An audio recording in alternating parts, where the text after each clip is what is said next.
hay una estrategia que tiene Pablo y que la utiliza dentro del concilio. Los versículos desde el 1 hasta el 11 en la palabra de Dios dice: entonces Pablo, mirando fijamente al concilio, dijo: varones hermanos, yo con toda buena conciencia he vivido delante de Dios hasta el día de hoy. El sumo sacerdote Ananías ordenó entonces a los que estaban junto a él que lo golpeasen en la boca. Entonces Pablo le dijo: Dios te golpeará a ti, pared blanqueada. ¿Estás tú sentado para juzgarme conforme a la ley y quebrantando la ley me mandas golpear? Los que estaban presentes dijeron: ¿al sumo sacerdote de Dios injurias? Pablo dijo: no sabía, hermanos, que era el sumo sacerdote, pues escrito está: no maldecirás a un príncipe de tu pueblo. Entonces Pablo, notando que una parte era de saduceos y la otra de fariseos, alzó la voz en el concilio: varones hermanos, yo soy fariseo, hijo de fariseo. Acerca de la esperanza y de la resurrección de los muertos se me juzga. Y cuando dijo esto, se produjo disensión entre los fariseos y los saduceos, y la asamblea se dividió. Porque los saduceos dicen que no hay resurrección, ni ángel, ni espíritu, pero los fariseos afirman estas cosas.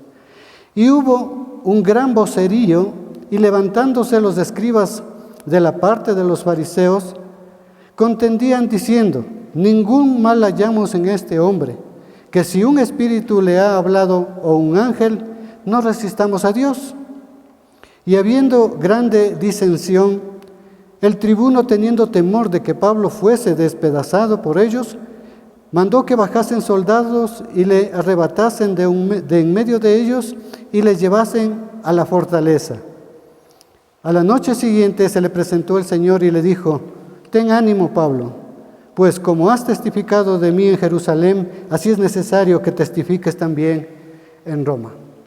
Esta es la primera parte bien marcada que tenemos dentro del capítulo, y vamos a analizar puntos muy importantes que tenemos. Por ejemplo, Pablo en el concilio dice que mirándolos fijamente, les dice: varones hermanos, yo con toda buena conciencia he vivido delante de Dios hasta el día de hoy. ¿Qué les estaba diciendo? Hermanos, yo no tengo de qué avergonzarme, ¿no es cierto? Mi conciencia no me acusa, y es por eso que yo he vivido, ¿no?, de una buena conciencia hasta el día de hoy. Pero cuando perseguía a los cristianos, Pablo, aunque equivocado, su conciencia le aprobaba, y ahora su conciencia también aprobaba que esté hablando de la resurrección de Jesucristo. Ahora, para entender esto, veamos la definición de lo que es conciencia que nos da el diccionario Bain. La conciencia es aquel proceso de pensamiento que distingue lo que considera normalmente bueno o malo, alabando lo bueno, condenando lo malo, y así impulsando a hacer lo bueno y evitar lo malo. Una buena o limpia conciencia es una que no acusa a su dueño de haber obrado en contra del conocimiento que ha recibido. Entonces Pablo les decía: mira, el conocimiento que yo tuve cuando servía al concilio, cuando era perseguidor de la iglesia, lo hacía creyendo que eso era lo correcto. Entonces mi conciencia no me acusa. ¿Por qué? Porque lo hice pensando que era lo correcto. Y ahora que estaba parado en el concilio, les decía también: mi conciencia no me acusa, porque hoy mi conocimiento en el Señor es poder decirles a ustedes que existe la resurrección y que Jesucristo ha resucitado de entre los muertos. ¿Y sabe qué causó eso? Que el sumo sacerdote Ananías entre y se levante la arrogancia dentro del corazón de este, y que tome la afirmación de Pablo como una ofensa para él y para el concilio. ¿Sabe cuál fue su reacción? El sumo sacerdote Ananías ordenó entonces a los que estaban junto a él que le golpeasen en la boca. ¿Sí? Literalmente, los que custodiaban a Pedro cogieron y le golpearon en la boca. Entonces, esta acción era típica de Ananías, a quien los escritos seculares muestran como un hombre cruel, rapaz, completamente indigno de su oficio. Y eso lo podemos encontrar dentro de las escrituras del historiador Josefo. Imagínense. Entonces, el sumo sacerdote Ananías, hijo de Nebedeo, asignado como sumo sacerdote por Herodes, aunque sumo sacerdote, era un hombre de muy mal carácter. Qué raro ver una actitud en una persona que supuestamente está siendo tomado por el Señor para que dirija a su pueblo, y que sea una persona que no haya podido lograr controlar su temperamento, y que cuando llegue, lo primero que podía recordar la gente de él era su mal carácter, su forma de actuar, ¿sí? Lo impulsivo que era, que cuando llegaba la gente no podía acercarse normalmente al hombre para poder saludarle, tratar, poner un caso. Era imposible. Entonces, ¿cómo podemos nosotros, como hijos de Dios, mantener una actitud de ese tipo, al menos estando en un cargo tan eminente como lo tenía este señor? ¿Sabe que golpear en la boca era un modo judicial para silenciar al testigo que hablaba blasfemia? O sea, cuando alguien le mandaba que le golpee en la boca al acusado, estaba emitiendo juicio. Él estaba condenándole, diciéndole que él estaba hablando mentiras. Entonces ya no era necesario seguir el juicio porque se había dictado sentencia, se le había dicho que es mentiroso. ¿Sí? Pensaban que Pablo, y esta sentencia que dio este principal sacerdote tenía una razón de fondo, ¿no?, que la vamos a ver. ¿Sabe que pensaban que Pablo era un apóstata de la fe y un traidor? ¿Y sabe por qué? Porque Pablo había abandonado la persecución a los cristianos. Porque en el momento que estaba presentándose ahí ante el concilio, ¿no?, el sumo sacerdote le decía: tú eres un apóstata, un traidor.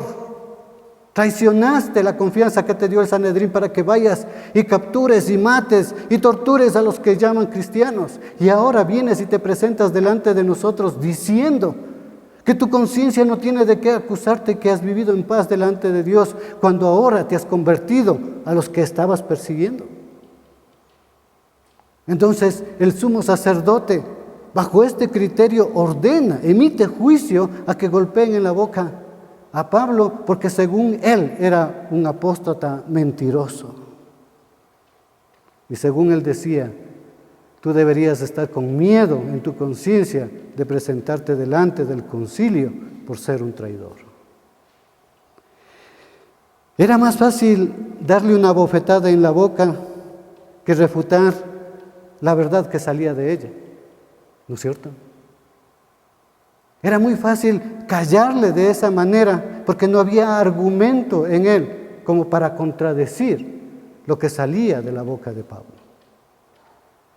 Y ahí es algo hermoso, pero también un poco triste saber que muchos de nosotros hoy, el golpe que hemos recibido en nuestra boca ha callado el deseo de hablar y de seguir testificando de Cristo. ¿Qué golpe de la vida? ¿Qué problema? ¿Qué dificultad? ¿Qué es lo que el enemigo tuvo que hacer en su vida para que usted, al recibir ese golpe, haya decidido ya no hablar de Cristo? Haya decidido ya no testificar del Señor. Pero sabe una cosa, siempre los judíos y los romanos querrán acallar la boca de los siervos de Dios. Siempre buscarán que nosotros no hablemos, siempre buscarán que nuestra frente, que nuestros ojos miren hacia tierra, que no nos levantemos y abramos la boca, porque nadie tiene un mejor argumento, no tienen cómo refutar la verdad que sale de la boca de los hijos de Dios. Siempre los judíos y los romanos querían callar la boca de los siervos de Dios. Por ejemplo, Herodes degolló a Juan el Bautista. ¿Sabemos por qué? ¿Sí? Porque le hablaba la palabra, porque le estorbaba en su corazón lo que él decía. Los judíos crucificaron a Jesús, apedrearon a Esteban, y ahora Ananías quería hacer lo mismo con Pablo. Pero es fácil acallar la boca del que habla la verdad con la fuerza. Pero los enemigos de Dios nunca cambiaron la verdad que estos fieles predicaron. Y los ancianos tenemos el deber de tapar la boca de los falsos, pero ya no con un golpe físico, sino con la predicación de la sana doctrina. Mire lo que dice Tito, capítulo 1, versículos del 7 al 11. Dice: porque es necesario que el obispo sea irreprensible, como administrador de Dios, no soberbio, no iracundo, no dado al vino, no pendenciero, no codicioso de ganancias deshonestas, sino hospedador, amante de lo bueno, sobrio, justo, santo, dueño de sí mismo, retenedor de la palabra fiel, tal como le ha sido enseñada, para que también pueda exhortar con sana enseñanza y convencer a los que le contradicen. Porque hay aún muchos contumaces, habladores de vanidades y engañadores, mayormente los de la circuncisión, a los cuales es preciso tapar la boca, que trastornaron casas enteras enseñando por ganancia deshonesta lo que no conviene. Entonces el Señor dice: sí, ahora nos toca a nosotros no tener miedo del golpe que podamos recibir, pero tienes que levantarte, hermano, abrir tu boca y hablar lo que Cristo pone en tu corazón, porque eso nunca va a ser callado. Esas palabras tienen que llevar la victoria. Entonces Pablo le dijo: Dios te golpeará a ti, pared blanqueada. ¿Estás tú sentado para juzgarme conforme a la ley y quebrantas la ley que me mandas a golpear? Pablo le dice de una manera muy iracunda, muy molesto, le dice: Dios te golpeará a ti. Y esa fue una expresión que en realidad se llegó a cumplir después de un tiempo, porque un asesino le mató a este hombre, ¿no? Y le dice pared blanqueada, es decir, hipócrita. Alude a una apariencia de limpieza exterior, pero con un miserable y sucio interior. Eso le estaba diciendo. Y Jesús empleó una figura aún más fuerte para los hipócritas. Él les dijo: sepulcros blanqueados, les dijo en Mateo 23, 27. Ay de vosotros, escribas y fariseos hipócritas, porque sois semejantes a los sepulcros blanqueados, que por fuera a la verdad se muestran hermosos, mas por dentro están llenos de huesos de muerte y de toda inmundicia.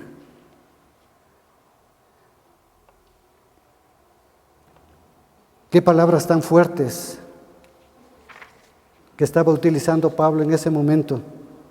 Quizás la reacción de Pablo no haya sido la más apropiada, pero aún Jesús defendió vigorosamente sus derechos legales. Igual cuando le estaban a Jesús, ¿no?, solicitando que hable sobre estas cosas, en Juan capítulo 18, los versículos del 20 al 23, dice: Jesús le respondió: yo públicamente he hablado al mundo. Siempre he enseñado en la sinagoga y en el templo donde se reúnen todos los judíos, y nada he hablado en oculto. ¿Por qué me preguntas a mí? Pregunta a los que han oído qué les haya yo hablado. He aquí, ellos saben lo que yo he dicho. Cuando Jesús hubo dicho esto, uno de los alguaciles que estaba allí le dio una bofetada diciendo: ¿así respondes al sumo sacerdote? Parecida la historia, ¿no? Jesús le respondió: si he hablado mal, testifica en qué está el mal, en qué está el mal. Y si bien, ¿por qué me golpeas? ¿Sí ve? Jesucristo también estaba hablando y estaba defendiendo vigorosamente sus derechos, estaba exigiendo que le traten bajo la ley, porque la gente no puede quebrantar la ley así, de esa manera, y quedarnos nosotros tan tranquilos. Pablo le estaba sucediendo lo mismo. Y este epíteto, aun cuando correctamente describe al sumo sacerdote, no debió haber sido usado en el trato con un juez, ¿sí? Porque la palabra nos manda a guardar, ¿no? A ser respetuoso de nuestras autoridades. Pablo le decía: ¿estás tú sentado para juzgarme conforme a la ley y quebrantando la ley me mandas a golpear? ¿Obligas a hacer a otros lo que tú ni con un dedo quieres ayudar? ¿Por qué quieres que se haga conforme a la ley cuando tú quebrantas la ley primeramente? La ley no permitía que ninguno sea condenado antes de que su caso sea examinado y que sea dictada sentencia de acuerdo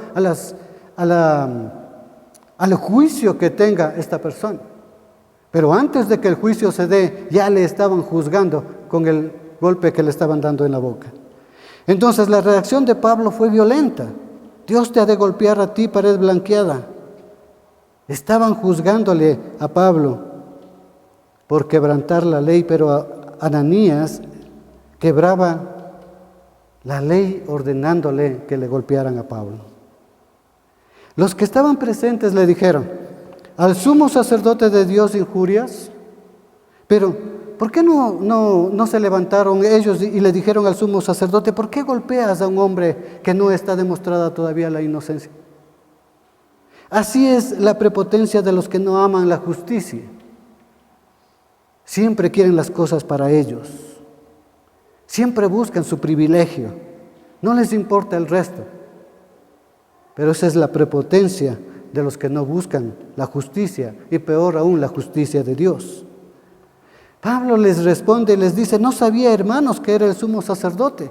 Y esto era muy cierto. ¿Y sabe por qué? Porque Pablo había pasado tanto tiempo y afuera de Jerusalén que no sabía que habían cambiado ya de sumo sacerdote, como en la temporada andaban cambiando de sumos sacerdotes muy frecuentemente, y más que todo porque este en especial no había sido puesto en el puesto de sumo sacerdote de acuerdo a la ley, de acuerdo a lo que dictaba la ley, sino que había sido puesto por Herodes. Entonces, ¿cómo podía Pablo saber que era el sumo sacerdote? Y él responde de una manera muy sincera y les dice: hermanos, no sabía que él era el sumo sacerdote. Pero por un momento Pablo descuida su templanza a causa del insulto que le hirió tan profundamente, pero luego recobró su paz, su sangre fría, y con franqueza reconoció su error. Pablo respetaba el cargo del sumo sacerdote, pero no a la persona que lo desempeñaba. ¡Qué tristeza! ¿No? ¡Qué tristeza! Que haya mucha gente que pueda decir: yo soy, o tengo este cargo, o tengo, pero que la gente por el cargo que tiene le pueda respetar, pero no por la persona que es la que está desarrollando en ese puesto, en ese cargo. Pablo se disculpa por su acción y reconoció que sin querer había hecho este mal, citando la ley de Éxodo capítulo 22, 28, en donde dice: no injuriarás a los jueces ni maldecirás al príncipe de tu pueblo. Entonces Pablo empieza su estrategia ya dentro del Sanedrín, dentro del concilio, y se da cuenta que la mitad de los que estaban ahí eran saduceos y la otra mitad eran fariseos. Y alzó su voz en el concilio y les dijo: varones hermanos, yo soy fariseo, hijo de fariseos. Acerca de la esperanza y de la resurrección de los muertos me juzgan. Si la mitad del concilio era fariseo, que creían en la resurrección, no les convenía juzgar a Pablo por lo que él estaba predicando. Entonces, la diferencia principal entre los fariseos y los saduceos era la resurrección. Y el tema principal de la prédica de Pablo y de todos los apóstoles era la resurrección de Jesucristo. Entonces, muy astutamente, Pablo utiliza esto y empieza a hablar en el concilio y les dice a los fariseos: oye, fariseos, ¿no? Ustedes creen en la resurrección y yo estoy hablando, predicando de la resurrección, y por eso me quieren juzgar. ¿Cuál es la reacción que tiene el concilio? ¿Sí? Entonces, empieza a dar el efecto deseado que quería este siervo de Dios. Los fariseos enseguida empezaron a apoyar la causa de Pablo ante los saduceos, ¿no? Y empiezan a decir: ningún mal hallamos en este hombre, que si un espíritu le ha hablado o un ángel, no resistamos a Dios, ¿no? Pero en ningún momento Pablo estuvo diciendo en el concilio que un ángel le había hablado o que un espíritu le había hablado. Simplemente él fue y dijo que es un fariseo. ¿Se da cuenta? Entonces ellos enseguida cambian las palabras de este siervo para acomodar a lo que creían los fariseos. Y para ellos empiezan a levantarse y empiezan a apoyar a este hombre, diciendo que no encuentran nada de qué acusarle. Pablo no había dicho que un ángel o que un espíritu le había hablado. Y esto generó una gran disensión. El tribuno, teniendo temor de que Pablo fuese despedazado por ellos, mandó que bajasen soldados y le arrebatasen de en medio de ellos y le llevasen nuevamente a la fortaleza. Entonces, llegada la noche, cuando estaba hundido en la soledad de su celda, pensando que a lo mejor todas las predicciones de mal que le dijeron que le iban a suceder en Jerusalén estaban por cumplirse ya con él, ¿sabe qué sucede? Se le presenta el Señor y le dice: confía, Pablo, que como has testificado de mí en Jerusalén, así es menester que testifiques también en Roma. Y ahí está lo especial de las cosas de Dios, ahí está lo especial de ser hijo de Dios.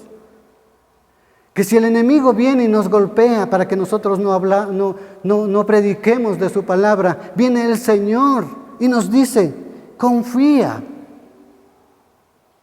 ¿Qué es lo que está pasando en la vida de nosotros, hermanos? ¿Qué está atando que no podamos hablar? ¿Qué está robando la confianza que nosotros tenemos en nuestro Dios? ¿Qué está robando la fe que viene del don de Dios en el corazón del hombre para que nos escondamos tras los problemas y no decidamos hablar confiado en que el Dios que servimos viene y dice: confía? No confíes en el mundo, no confíes en los hombres, pero confía en mí, dice el Señor.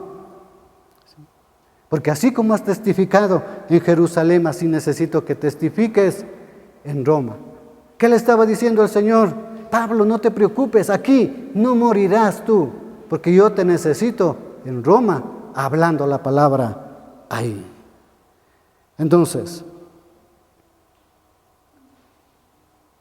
empieza la segunda parte de este capítulo, en donde se arma un complot para matar a Pablo. Y tiene unas particularidades muy especiales. Vamos a leer los versículos del 12 hasta el 22. Los que tienen Biblia, por favor, me siguen. Dice: venido el día, algunos de los judíos tramaron un complot y se juramentaron bajo maldición, diciendo que no comerían ni beberían hasta que hubiesen dado muerte a Pablo. Eran más de 40 los que habían hecho esta conjuración, los cuales fueron a los principales sacerdotes y a los ancianos y dijeron: nosotros hemos hecho juramento bajo maldición a no gustar nada hasta que hayamos dado muerte a Pablo. Ahora pues, vosotros con el concilio requerid al tribuno que le traiga mañana ante vosotros, como que queréis indagar alguna cosa más cierta acerca de él, y nosotros estaremos listos para matarle antes que llegue. Mas el hijo de la hermana de Pablo, oyendo hablar de la celada, fue y entró en la fortaleza y dio aviso a Pablo. Pablo, llamando a uno de los centuriones, dijo: lleva a este joven ante el tribuno, porque tiene cierto aviso que darle. Él entonces, tomándole, le llevó al tribuno y dijo: el preso Pablo me llamó y me rogó que trajese ante ti a este joven, que tiene algo que hablarte. El tribuno, tomándole de la mano y retirándose aparte, le preguntó: ¿qué es lo que tienes que decirme? El muchacho le dice, él le dijo: los judíos han convenido en rogarte que mañana lleves a Pablo ante el concilio, como que van a inquirir alguna cosa más cierta acerca de él. Pero tú no las creas, porque más de 40 hombres de ellos le acechan, los cuales se han juramentado bajo maldición a no comer ni beber hasta que le hayan dado muerte, y ahora están listos esperando tu promesa. Entonces el tribuno despidió al joven mandándole que a nadie dijese que le había dado el aviso de esto. Mire este texto bíblico, ¿sí? Que cuando no pueden acallar a un hijo de Dios con argumentos que contradigan la palabra de Dios, tienen que acudir, ¿no?, a la maldad del hombre. Dice que 40 personas hicieron un juramento bajo maldición. Ojo, bajo maldición hicieron el juramento para que Dios les castigue, ¿no?, si es que no cumplen el propósito que hicieron. ¿Cuál fue? De matar a Pablo. Y dijeron, no vamos a comer nada hasta cuando Pablo esté muerto. ¿Por qué? Porque ellos pensaban, el momento que le traiga, estaban nosotros acechándole, pasaba, caemos encima, le matamos a Pablo y nos vamos a comer nuestro desayuno, nuestro almuerzo, y concluida la obra. Pero el resultado de este complot va a ser que le ayude a Pablo, ¿no? Dios va a utilizar estas circunstancias para ayudarle, para sacarle, para removerle de Jerusalén a Cesarea, y cada vez le iba acercando más, ¿sí?, hacia Roma. El juramento era invocado a Dios a que les castigara en caso de que no lograran su propósito de matar a Pablo. Esa maldad sería para ellos más deliciosa que la comida.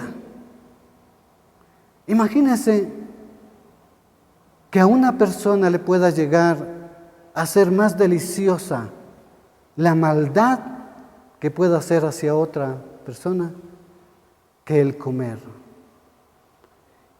Y desde luego la palabra de estos hombres corruptos y perversos no vale nada, y por eso tales juramentos no tienen peso alguno. ¿Cuánto vale el juramento de un criminal? Los líderes judíos eran criminales porque consintieron con ellos en completar el plan.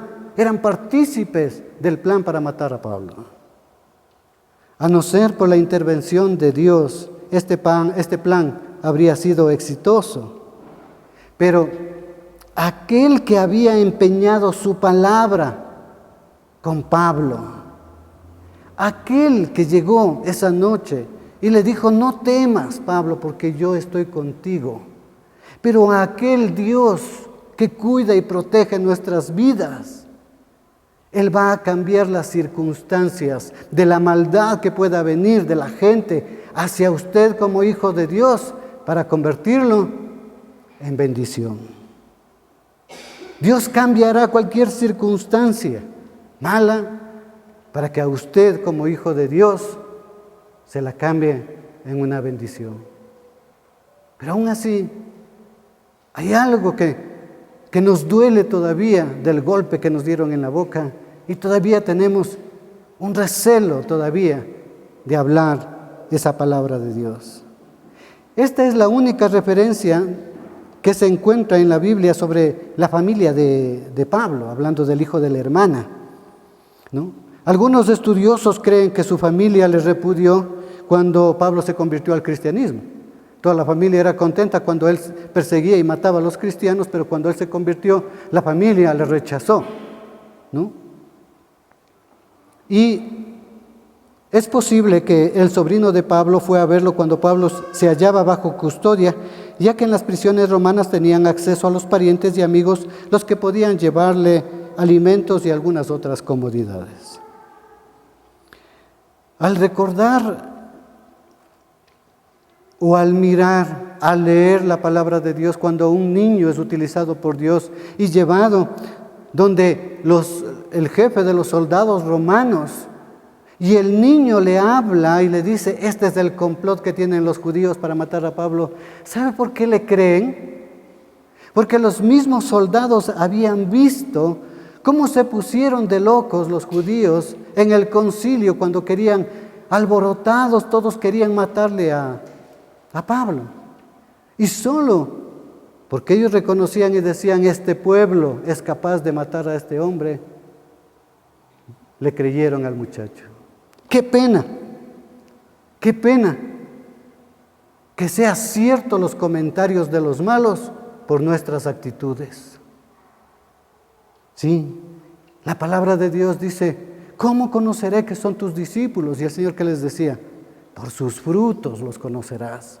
No porque abren su boca y griten y digan que son cristianos, no, por sus frutos, por su forma de comportarse, como tú les veas, cómo reaccionan. Pero qué pena que los judíos en esa época tenían tanta mala reputación, especialmente los dirigentes del concilio, que los soldados decían, lo que dice este muchacho es cierto.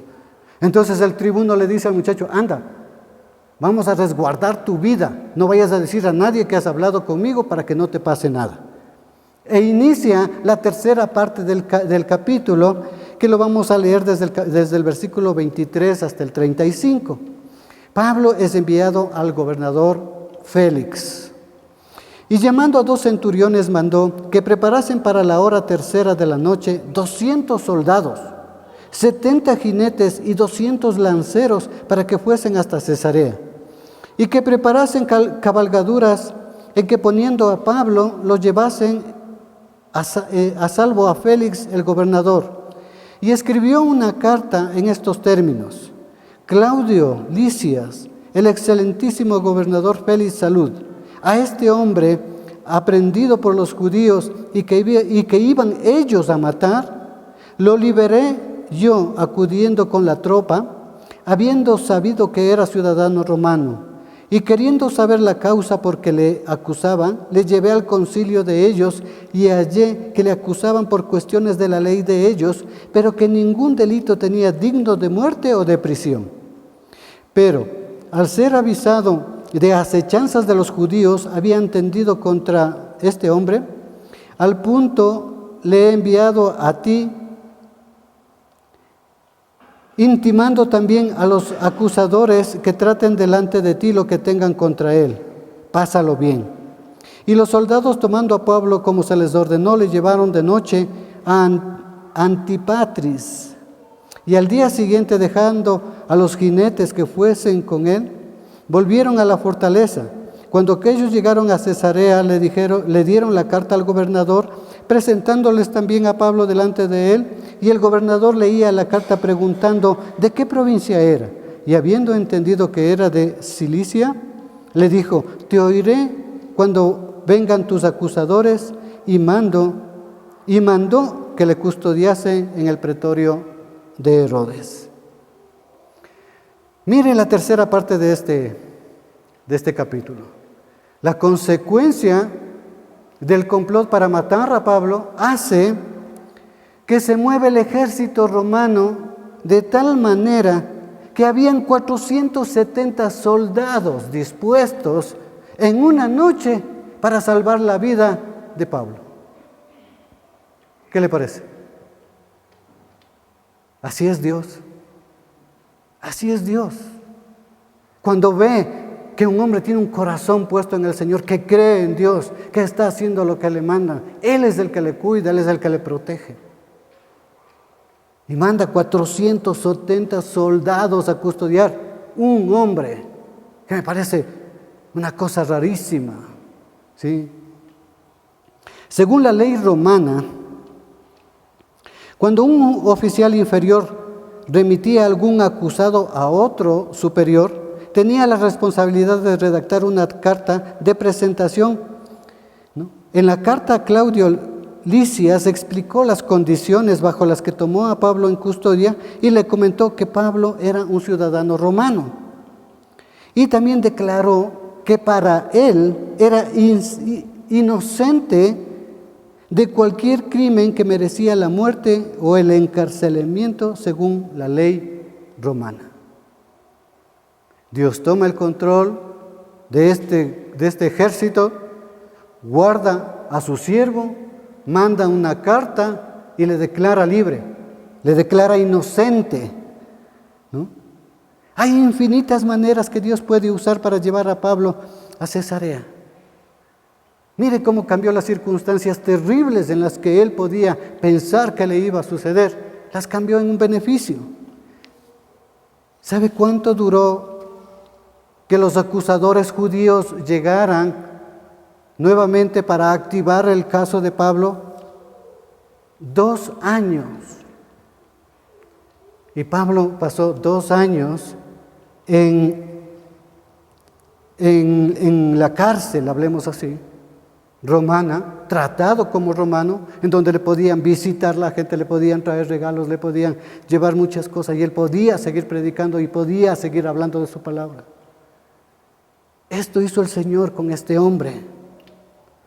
Entonces no limite a Dios pidiendo que actúe en forma que uno quiere o en la forma que uno desea. Cuando pedimos algo al Señor, debemos pedirle que Él haga según su voluntad, porque cuando ya nuestra mente ya no entiende, ya no vemos como hombre salida, ahí es donde el Señor hace los milagros más grandes y nos bendice. ¿Sabe que de acuerdo al texto, después de los 2 años, nuevamente llegan los judíos a hacer lo mismo? A pedirle que le mande nuevamente a Pablo a Jerusalén porque quieren tener nuevamente una reunión en el concilio. ¿Y sabe para qué? Porque nuevamente estaban tramando que en ese trayecto iban a asesinar a Pablo. Para este punto, 2 años, yo pienso que los 40 que hicieron el convenio para matar a Pablo ya debieron haber muerto hace rato, porque como no le mataron, no comían, ¿no es cierto? ¿Qué pasó de esos? No dice la Biblia, pero de seguro murieron, ¿sí? Porque hicieron un pacto bajo maldición.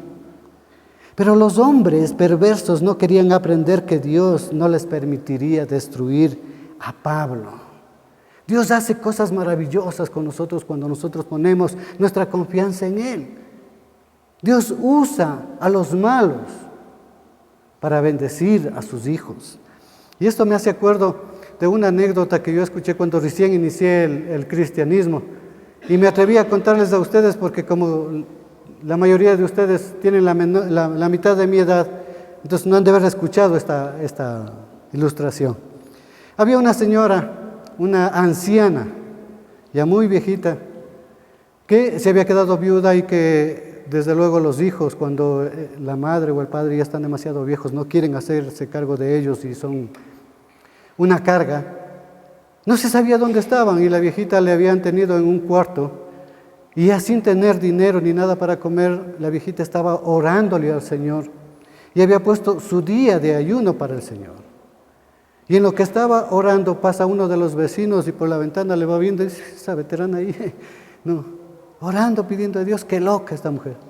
Regresa al mediodía y le sigue orando la señora y escuchaba que la señora le pedía que le provea al Señor porque era su hija, ¿no? Y a lo que regresa en la noche seguía la señora orando y este señor dice, no, esto no puede quedar así. Va al supermercado, compra una canasta llena de todas las provisiones, va, le golpea la puerta y a la veteranita, aquí tiene esa abuelita, ¿no?